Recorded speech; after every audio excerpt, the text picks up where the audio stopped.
Bulaklak at saka yung okra. Mas pasasarapin ko pa, ilalagay ko lang tong dahon ng malunggay. Tuyo.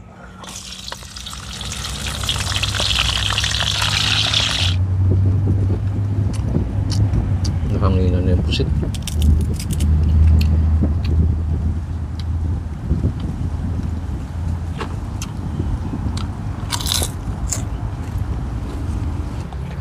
Makulay ang buhay kapag kumakain ng mga sariwang gulay. Yan nga po yung lagi ko sinasabi.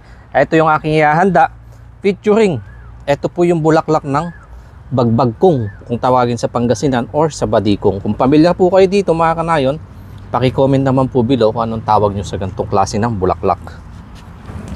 Bulang lang po kung sa south at dinengdeng naman sa north. Kalabasa, may luya at saka bagoong na din po yan. Kabuti. Sitaw,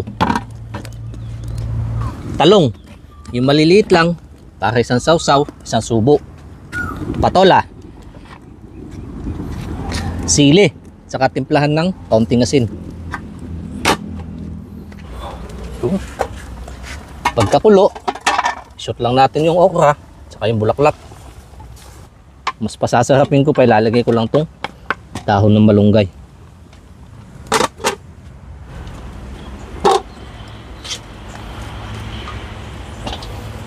May gulay na, pampares naman. Ito naman po yung aking iluluto. 5 klase ng daing. Tuyo.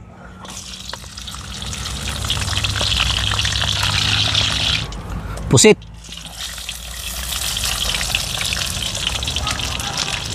Talakitok.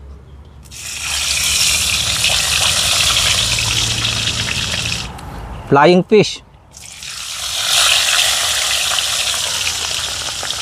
Panghuli, ito po yung danggit nila dito sa Thailand.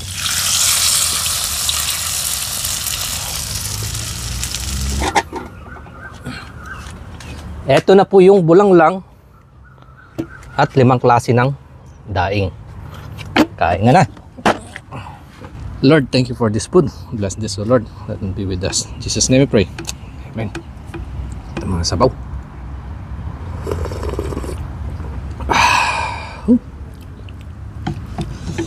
Ito good. May yang. Pag may kabutiho talaga, kusa sumasarap yung kanyang sabaw. Nagkakaroon ng sariling lasa.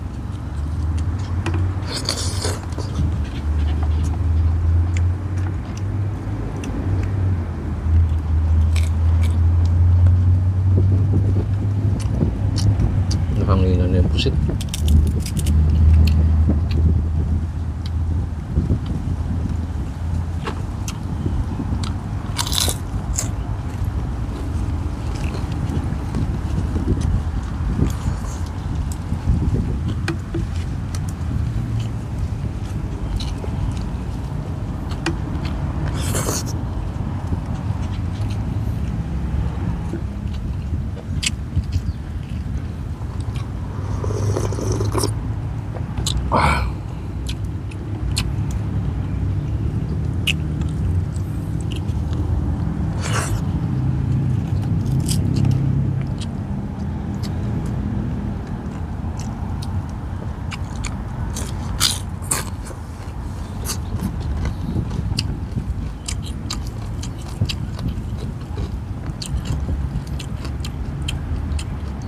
Tuyo.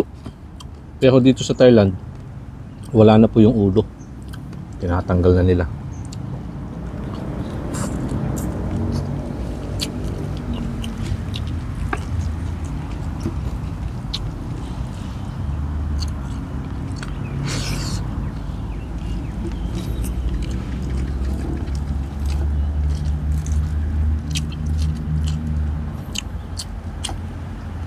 Daing.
Babad ko na nga itong tuyo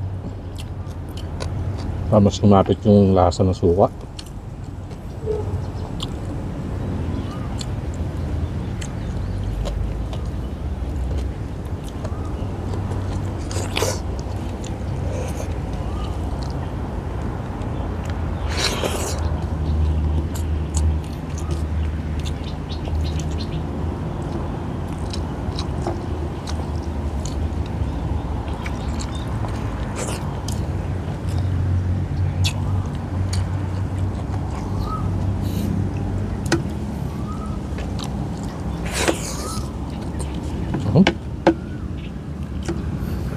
Sabi, mga gulay-gulay.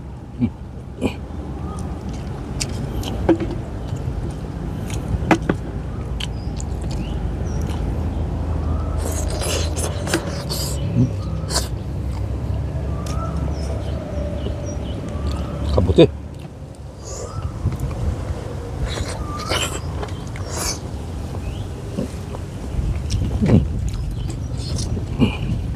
Hangin.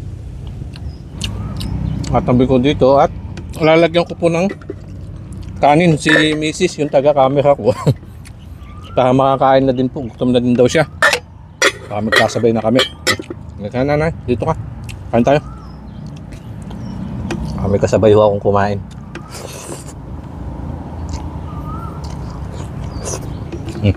Okay naman yung kombinasyon ng dahon sa gulay. Pasado naman.